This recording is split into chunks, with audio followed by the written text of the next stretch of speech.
पिकअपमध्ये प्रतिबंधित पान मसाला व सुगंधित तंबाखू विक्रीसाठी बेकायदेशीररित्या वाहतूक करणाऱ्या इसमाला गुन्हे शाखा युनिट 1च्या पथकाने अटक केली असून त्याच्याकडून 12,45,644 रुपये किमतीचा मुद्देमाल जप्त करण्यात आला आहे।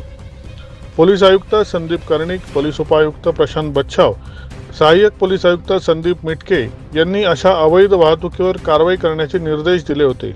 त्या अनुषंगाने गुन्हे शाखा युनिट 1चे पोलीस अंमलदार मुख्तार शेख यांना माहिती मिळाली की महिंद्रा कंपनीचा बोलेरो पिकअप क्रमांक 2751 मधून गुटखा नाशिककडे येणार असल्याची माहिती त्यांना मिळाली।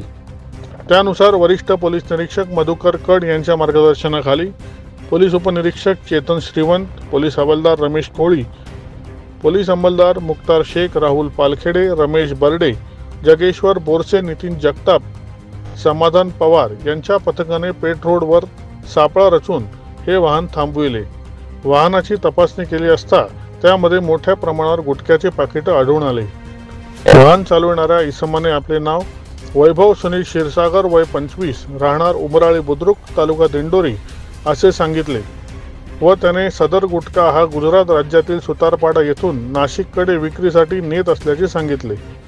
पोलिसांनी त्याच्याकडून सुमारे 5,45,644 रुपये किमतीचा गुटखा आणि 7 लाख रुपये किमतीची बोलेरो पिकअप गाडी असा एकूण 12,45,644 रुपयांचा मुद्देमाल जप्त केला आहे। दैनिक भ्रमर, नाशिक।